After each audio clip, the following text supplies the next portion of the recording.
চলো।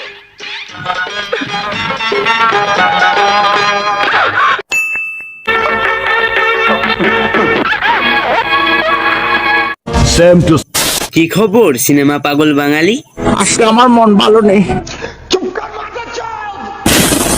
সিনেমার রিমেক একদমই নতুন কিছু নয়, যা হয়ে আসছে 1903 সাল থেকে। কিন্তু আমাদের ঢালিউডের রিমেকের কোনো শর্ত থাকে না, নিজেরাই নিজেদের সিনেমার রিমেক করে। এই রিমেক নিয়ে বানানো ভিডিওটি আমার চ্যানেলের সব থেকে বেশি ভিউজ। কংগ্রেচুলেশনস। যার কারণে আরো একটি রিমেক ভিডিওতে আপনাকে স্বাগতম। ওয়েলকাম। তাহলে বেশি ছুটোছুটি না করে ভিডিও শুরু করা যাক। 1992 সালে মুক্তিপ্রাপ্ত চাকর সিনেমায় কাহিনী ছিল এমন, এই সিনেমায় নায়ক ছিলেন খুব গরিব আর নায়ক হিসেবে ছিলেন ইলিয়াস কাঞ্চন ভাই। অন্যদিকে 2009 সালে সাকিব অভিনীত মিয়া বাড়ির চাকর সিনেমায় ছিল একই কেস। Same to. মিয়া বাড়ির চাকর সিনেমায় সাকিবের বাবা ছিলেন জমিদারদের চাকর, চাকর সিনেমাতেও কাঞ্চন বুড়ার বাবা ছিলেন জমিদারের চাকর। দুটো সিনেমাতে জমিদারের একটা করে বদ ছেলে ছিলেন। নামটা কি? সাকিবের বিপরীতে ছিলেন মিশা সওদাগর আর কাঞ্চন ভাইয়ের বিপরীতে ছিলেন মিজু আহমেদ। Sorry sorry. দুটো সিনেমাতে নায়ক থাকেন খুব সাহসী, যারা কিনা অন্যায় সহ্য করে না। দুইটা সিনেমাতে নায়িকা বিদেশ থেকে পড়াশোনা করে বাড়িতে আসেন।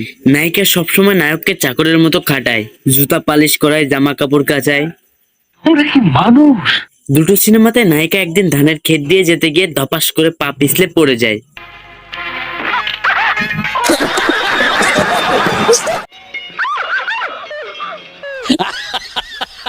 দুটো সিনেমাতে নায়িকার আম খেতে ইচ্ছা হয়, নায়িকারা নায়ক ভাইজানদের আম পেড়ে দিতে বলে।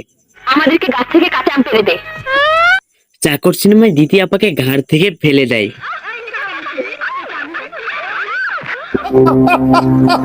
আর মিয়া বাড়ির চাকর সিনেমায় অপু দিকে কোলে তুলে গাছে উঠিয়ে বসিয়ে দেয়। যাই হোক, এরপর দুটো সিনেমাতে গ্রামের ভোটের দৃশ্য দেখানো হয়। জমিদাররা প্রত্যেকবার বিনা প্রতিদ্বন্দ্বিতায় বিপুল ভোটে পাশ করে। উনি প্রতিবার ইলেকশন করবে আর বিনা প্রতিদ্বন্দ্বিতায় জিতবে, এটা কোনো কথা হতে পারে না। কিন্তু দুটো সিনেমায় নায়করা ভোটে দাঁড়াতে চায়। দুটো সিনেমাতে ভোটের শর্ত থাকে এমন, যদি নায়ক ভাইজান হেরে যায় তাহলে ওনাকে গ্রাম ছেড়ে চলে যেতে হবে। যদি সুমন ইলেকশনে হাইরা যায়, তাহলে সুমনকে তার পরিবার নিয়ে এই গ্রাম ছাইরা চিরতরে চলে যেতে হইব। আর যদি জমিদাররা হেরে যায় তাহলে তাদের ওই বদমেয়ের সাথে তাদের বিয়ে দিতে হবে। পয়সাও নিবি না, গ্রামও ছাড়বি না, তাহলে উনি কি তার মেয়ে দেবে নাকি? উনি যদি রাজি থাকেন তাহলে আমিও রাজি। দুইটা সিনেমাতে নায়কেরা ভোটে জয়যুক্ত হয় আর শর্ত অনুযায়ী ওই বদমহিলার সাথে বিয়ে করেন। দুটো সিনেমাতে বদমহিলা নায়কের বাড়িতে এসে দম করে দরজায় বাড়ি খায়। দুইটা সিনেমাতে নায়িকার বিয়ের দিন খিদে লাগে আর সে রাতে চুরি করে ভাত খায়, যা দেখে মজা নেয় নায়ক ভাইজান। দুটো সিনেমাতে নায়ক ওই বদমহিলাকে নিয়ে মজা নিয়ে গান গায়।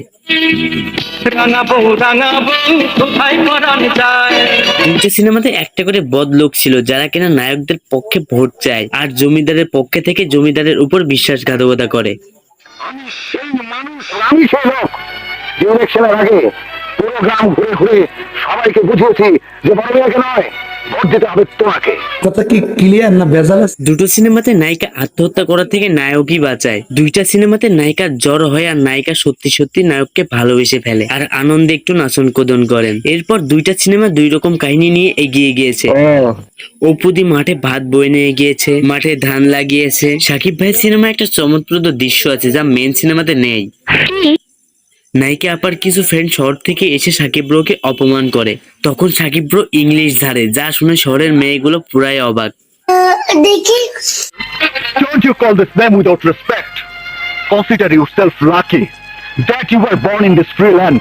It is for him that you are calling yourself Bangladeshi. You should be thankful to God because we are working in this burning sun for your bread and clothes on your body. দুইটা সিনেমারই প্রায় 80% মিল রাখা হয়েছে আর 20% যে যার মতো করে সাজিয়েছে। পারলে টাকা। তাছাড়া এই সিনেমার আরো একটি কলকাতার ভার্সন আছে, নাম কি? যে সিনেমার নাম প্রতিশোধ, যেখানে অভিনয় করেছেন প্রসেনজিৎ এবং রচনা ব্যানার্জি। এতে আমাদের কোনো সমস্যা নাই, কিন্তু আমার প্রশ্ন হল 1992 সালে মুক্তি পাওয়া এক সিনেমাকে আমরা আবার কেন রিমেক করলাম? তাও আবার 17 বছর পর। তো যাই হোক আজ এতটুকুই, খুব শীঘ্রই দেখা হবে পরের ভিডিওতে। আপাতত ভিডিও ভালো লাগলে সামাজিক কাজগুলো করে ফেলুন। প্লিজ না করবেন না। গেম চেঞ্জের সময় এখন একবার তুই কইরা দেখা